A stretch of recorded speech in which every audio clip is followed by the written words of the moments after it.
बहुपद 2.3 में question number 3 क्या कर रहा है, जांच करो 7 + 3x 3x² + 7x का एक गुणनखंड है या नहीं। क्या जांच करना है, क्या जांच करना है कि 7 + 3x, ध्यान दीजिएगा कौन सी संख्या, 7 + 3x 3x² + 7x का। यहां देखिएगा क्वेश्चन ढंग से ध्यान दीजिए, इसमें बताइए सिंपल सा कौन सा qx है कौन सा px है। यही सबसे पहले तो हम ये देखेंगे कि कौन सा भाज्य है कौन सा भाजक है, कौन सा px है कौन सा qx है। ठीक है, सिंपल सा ऐसा लिख दिया गया है। तो देखिए क्वेश्चन पढ़ने से आपको पता चल जा रहा है कि 7 + 3x 3x³ + 7x का मतलब ये संख्या, जो ये संख्या है किसका, इस संख्या का गुणनखंड है या नहीं। ठीक है, बात समझिएगा। जैसे कि अब जैसे तुम्हारे यहां एक गांव है, ठीक है, या मान लेते हैं अपना एक देश है इंडिया, ठीक है। अब इंडिया में बहुत से लोग हैं, हम भी हैं, टीचर लोग भी हैं, स्टूडेंट लोग भी हैं, एडवोकेट लोग भी हैं, तमाम प्रकार के लोग हैं। तो पूछ लिया जाए कि स्टूडेंट इंडिया का एक हिस्सा है या नहीं, स्टूडेंट इंडिया का एक हिस्सा है या नहीं। तो स्टूडेंट तो इंडिया तो बहुत बड़ा है, हमारा देश बहुत बड़ा है, बहुत विशाल है। इसमें क्या है, अरे स्टूडेंट भी है, टीचर भी है, वकील भी है, IAS भी है, PCS भी है, ठीक है, नेता लोग भी हैं, डॉक्टर भी हैं, इंजीनियर भी हैं, पुलिस भी हैं, ठीक है, जवान हैं, ठीक है। तो तमाम प्रकार के लोग इंडिया में हैं। उसमें से एक छोटा पार्ट, सभी लोग तो स्टूडेंट होंगे नहीं, कुछ लोग तो पढ़ाई कर लिए होंगे, ठीक है। तो सभी लोग तो स्टूडेंट हमेशा नहीं रहते ना कि स्टूडेंट हमेशा रहे, ठीक है। तो पूछ लिया जा रहा है कि स्टूडेंट जो है वो इंडिया के हिस्से हैं या नहीं। पहला चीज तो हम क्या कहेंगे, हिस्सा है। दूसरी चीज, दूसरे शब्दों में हम दूसरा एग्जांपल ले लें तो क्या कह सकते हैं कि यूपी, भारत देश में जितने भी राज्य हैं, उत्तर प्रदेश, बिहार, मध्य प्रदेश, दिल्ली या जितने भी राज्य हैं, ठीक है, इंडिया के, पूछ लिया जाए यूपी, उत्तर प्रदेश, मैं छोटा सा उदाहरण लेता हूं, उत्तर प्रदेश इंडिया का हिस्सा है या नहीं, तो हम लोग क्या कहेंगे, हिस्सा है। सिंपल सा एक और उदाहरण ले लेते हैं, जम्मू कश्मीर भारत का हिस्सा है या नहीं, तो हम लोग क्या कहेंगे, है। जम्मू कश्मीर भारत का ही एक हिस्सा है। ऐसा नहीं बोलेंगे कि भारत जम्मू कश्मीर का एक हिस्सा है, या भारत उत्तर प्रदेश का क्या है, एक हिस्सा है, नहीं ना। आप अपने पिता से जुड़े हो ना, पिता आपसे नहीं जुड़ा है। आपका नाम जो है किससे लिया जाएगा, पिता के नाम से। आपका जो नाम है, आपके टाइटल में क्या लिखा जाएगा, सन ऑफ या डॉटर ऑफ, आपके पिताजी का नाम लिखा जाएगा। ये तो नहीं कहा जाएगा ना कि फला जो है उनके पिताजी हैं, ऐसा तो लिखा नहीं जाएगा आपका नाम। आपके पापा का नाम मान लेते हैं एसपी सिंह है, तो एसपी सिंह है, तो आपका नाम मान लेते हैं आरपी सिंह है, तो आरपी सिंह लिखा जाएगा आगे, नहीं, इनके पिताजी का नाम लिखा जाएगा जिससे ये जन्म लिए हैं। तो हम लोग जन्म किससे लिए हैं, इंडिया से। किससे जन्म लिए हैं, इंडिया से, भारत से हमारा उत्पत्ति हुआ है ना, हमसे भारत का उत्पत्ति नहीं हुआ है। हम लोग भारत में रहते हैं, भारत देश हमारा है, भारत से उत्पत्ति हम लोग लिए हैं। तो उसी प्रकार उत्तर प्रदेश जो हमारा है, उत्तर प्रदेश क्या है? इंडिया का एक हिस्सा। अब यही देखना है, सेम इसी तरह क्वेश्चन है कि 7 + 3x 3x³ + 7x का एक गुणनखंड है। गुणनखंड मतलब क्या? टुकड़ा। जैसे छोटा सा एग्जांपल ले रहे हैं 6, और बोल दूं उदाहरण 6, बोल दूं 2, 2 जो है 2 6 का हिस्सा गुणनखंड है या नहीं? हिस्सा है कि नहीं? हिस्सा मतलब गुणनखंड है कि नहीं है? कैसे? जब हम 6 को 2 पार्ट में तोड़ दें, 6 का 2 पार्ट में कर दें, 2 कर दें और 3 कर दें, 2 3 6, 2 3 6, तो देखेंगे 2 क्या है? यहाँ 6 का 2 क्या है? एक टुकड़ा है। 6 के कितने हिस्से हैं? 2। क्या क्या है? 2 है और 3। 6 के कितने यहाँ हिस्से हैं? 2 और 3। अब अगर हम कह दें कि यहाँ कह दें कि 2 लिखा है, अगर मैं कह दूं 5 6 का हिस्सा है कि नहीं है? नहीं है, 5 तो नहीं है ना। अगर मैं कह दूं 3 6 का हिस्सा है, गुणनखंड है कि नहीं है? बिल्कुल है ना। अगर मैं कह दूं 1, तो हाँ 1 भी है, क्योंकि मैं इसको कैसे लिख सकता हूं? इसको लिख सकता हूं इस तरह से 1 2 3 2 जा 6 1 जा 1 भी तो हिस्सा है, इसको इस तरह से भी लिख सकता हूं। 1 भी 6 का हिस्सा है, क्योंकि उसका फैक्टर करने पे तब 6 बनता है ना। 6 कैसे? 6 का रचना कैसे हुआ? 6 का रचना जिस प्रकार इंडिया का रचना कैसे हुआ? उत्तर प्रदेश, छोटे छोटे पहले गांव से क्या होता है? जिला से मंडल, मंडल से प्रदेश, फिर उसके बाद कई प्रदेश मिला के इकट्ठा करने पे क्या बना है? इंडिया हमारा देश बना है। उसी प्रकार अगर हम मान लेते हैं 10 ले लें, तो 10 किससे बना है? किस नंबर से 10 आया? 10 तो पूरी संख्या बनी, ठीक, पूरी संख्या बनी। तो 10 को हम जानने के लिए कि किस नंबर से बना है, 10 का हम क्या करेंगे?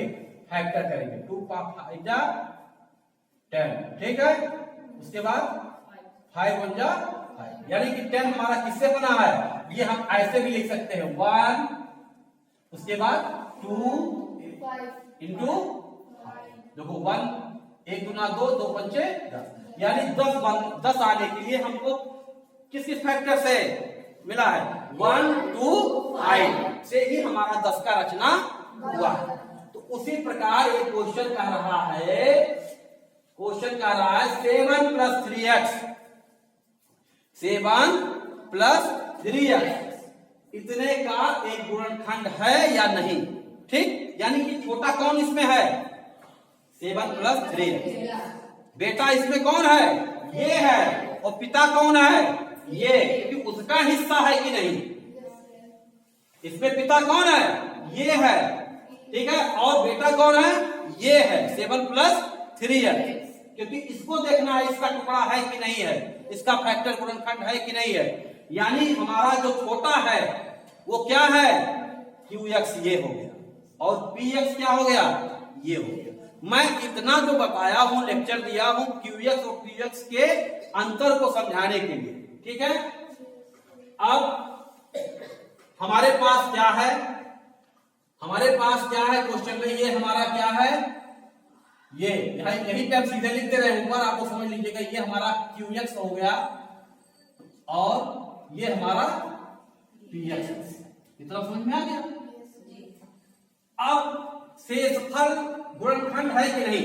अब देखिए गुणनखंड है कि नहीं है, तो गुणनखंड है कि नहीं है इसको जानने के लिए अगर हम शेषफल प्रमेय निकालते हैं, ठीक, शेषफल प्रमेय निकालते हैं।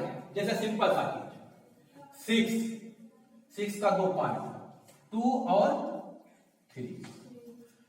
तो एक चीज ध्यान दीजिएगा, जितने भी ऑनलाइन लोग भी देख रहे हैं, बहुत ये आप कहीं नहीं पाएंगे, इस चीज को आप बहुत लोगों का वीडियो देखेंगे, लेकिन आप ये चीज नहीं पाएंगे जो चीज मैं जितने गहराई में समझा रहा हूं। और आप लोग प्लीज इसको देखिए, ध्यान दीजिए और चैनल को जरूर सब्सक्राइब करिएगा, ताकि आपको ऐसे ही प्रैक्टिकल मैथ आपको आगे भी पढ़ाता रहूंगा और आपको वो आपके जीवन भर आपको भूलेगा नहीं और आपको मैथ की रटने की कोई आवश्यकता नहीं पड़ेगी। आप यहाँ पे ध्यान से देखिएगा कि 6 का 2 और 3 पार्ट है, 2 और 3 क्या है, पार्ट है, गुणनखंड है। ठीक है, इतनी तो बातें हमें समझ में आ गई। लेकिन दूसरी बात हम एक चीज और यहां से देख रहे हैं कि अगर मैं पूछूं 2 6 का पार्ट है कि नहीं है, तो क्या आप कहेंगे, क्या जवाब रहेगा, है ना।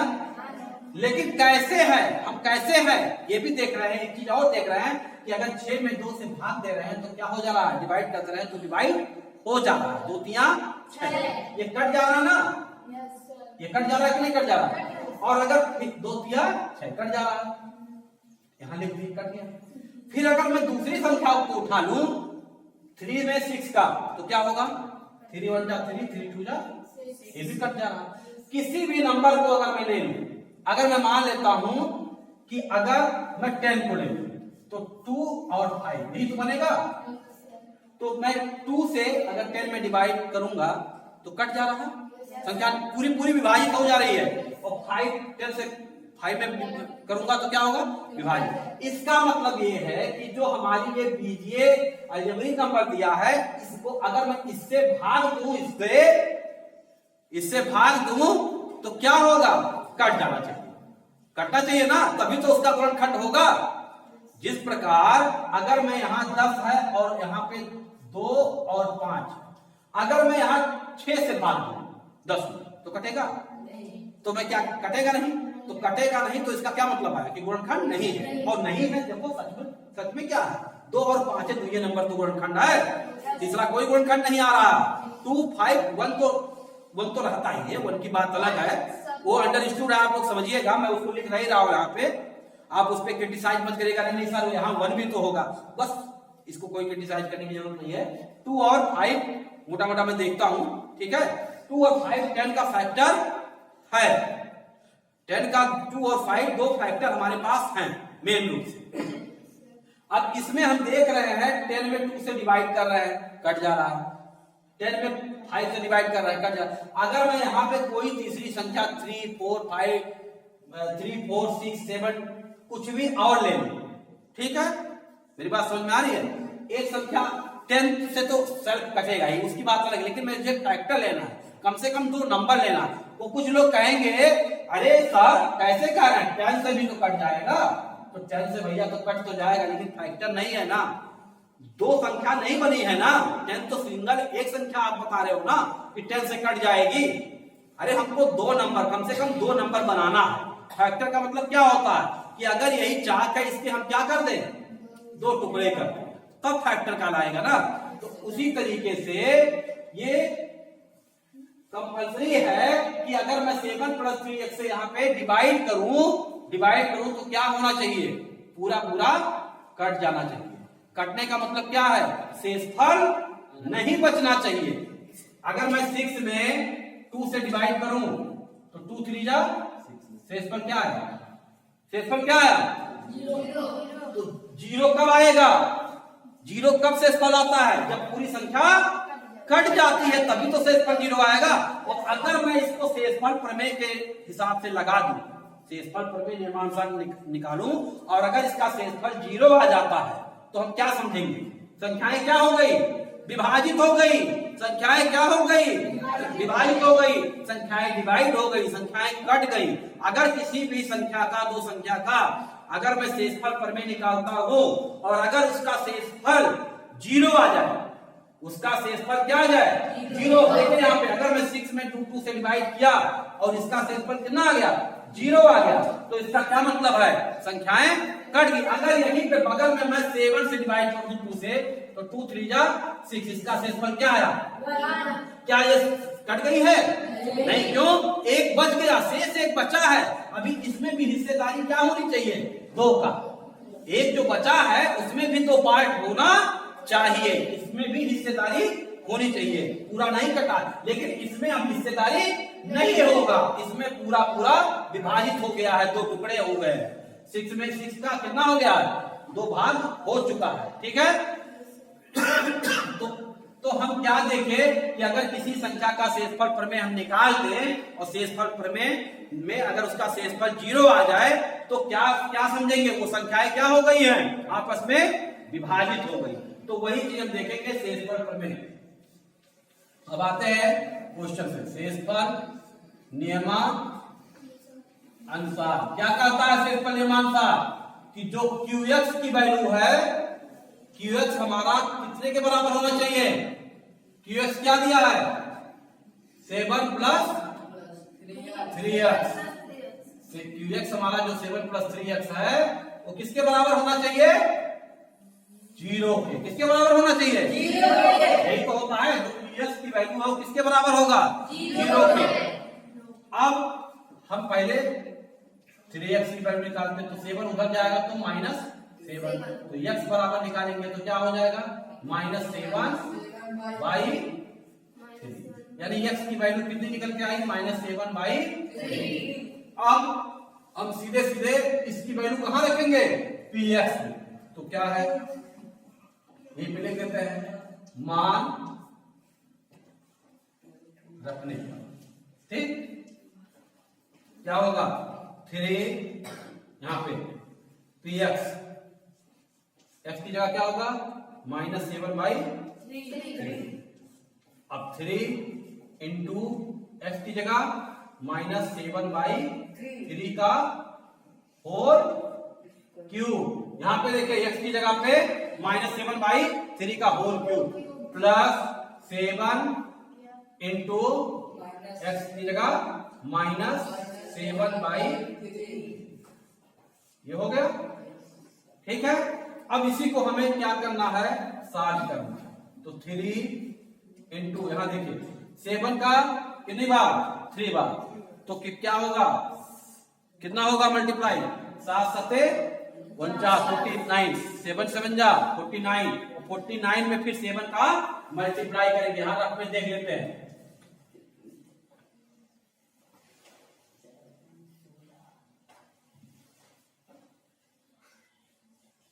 थ्री 43 आ गया, 343, और फिर बाई ये 3 को कितनी बार मल्टीप्लाई, 3 बार, तो 3 3 9 3 27, ठीक है, 27 आएगा, ठीक है। ये 3 यहां लिखेंगे इंटू है, ठीक है, प्लस 7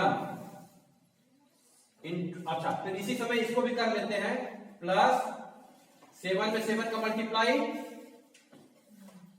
49, ये तो होगा, और फिर यहां प्लस माइनस का मल्टीप्लाई माइनस, तो -49/, अब यहां पे देखिए कट जाएगा 3 से, 3 1 जा 3, 3 9 9 क्या हो जाएगा 27, ठीक है। अब ये बचा आपका क्या 340, ठीक है। एक चीज और है, यहाँ पे ये साइन माइनस होगा ना, माइनस ध्यान नहीं दिया गया, ठीक है, माइनस, तो यहाँ पे क्या आ जाएगा आपका माइनस, अरे भाई माइनस का 3 बार मल्टीप्लाई होगा तो 8 है ना, तो माइनस ही तो रहेगा, वो छूट गया था, और उसके बाद ये आपका क्या आ गया 9 और -49/3। अब इसी को आपको क्या करना है, सॉल्व कर लेना है, ठीक है, इसी को आपको सॉल्व कर लेना है। और जब आप इसको सॉल्व करेंगे, आप लोग रफ पे कर लीजिएगा इस नंबर को, ठीक है, यहां पे लिख रहे हैं आगे, ठीक है, इस नंबर को और इस नंबर को आप सॉल्व करेंगे, इन दोनों का क्या करेंगे एलसीएम लेंगे, 9 और 3 का, चलिए हम ले लेते हैं आगे, इसको लगा देते हैं, ठीक है। यहां देखिए एक बार क्वेश्चन, फिर यहाँ पे नीचे वाला -349/9 और -49/3। अब देखिए 9 और 3 का एलसीएम क्या होगा, यहां आपने कहीं देख ले, मुझे मालूम है लेकिन आप लोगों को समझ में आना चाहिए। तो 3 से यहां देखिए एलसीएम निकालने का तरीका, तो ये क्या आया 9, क्या आया 9। अब हम दोनों में क्या कर देंगे 9 ले लेंगे, और 9 में 9 का भाग जाएगा तो 1 आएगा, 1 का मल्टीप्लाई होगा तो यहाँ पे -349, फिर यहाँ -3 में ये होगा 3 और 3 का 49 में मल्टीप्लाई होगा, यानी कि 49 में 3 का क्या आ जाएगा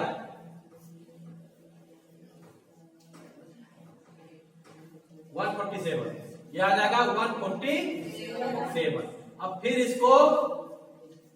इसको क्या करेंगे, दोनों माइनस है ना, दोनों माइनस है, यानी कि आप 349 रुपया आप लॉस में हो, 349 रुपया क्या हो लॉस में हो, और लॉस कितना हो गया 147, तो सब मिला के क्या होगा लॉस ही में लिखना है, यानी माइनस में लिखना है। तो एक बार हम यहाँ पे क्या करते हैं, अलग से 349 और 147 जोड़ देते हैं,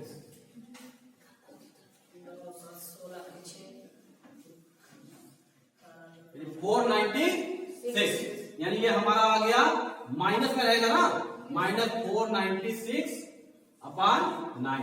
अब एक चीज देखिए, ये हमारा क्या आ रहा है निकल के शेषफल, यानी हमारा शेषफल क्या आ रहा है 0 क्या हो रहा है नहीं आ रहा है ना, तो यानी ये क्वेश्चन हमारा क्या हो गया, इसका जांच करना है, क्या क्वेश्चन कर रहा था, जांच करिए इसका एक गुणनखंड है या नहीं। तो जब शेषफल हमारा 0 नहीं आया तो हम क्या कहेंगे शेषफल है नहीं, शेषफल तो है ही है, शेषफल तो निकल के आया, ये कुछ गुणनखंड है या नहीं है, इसका कौन सा गुणनखंड 7 + 3x, 7 + 3x किसका 3x³ + 7x का गुणनखंड नहीं है, अथवा ये गुणनखंड नहीं है, गुणनखंड नहीं है, गुणनखंड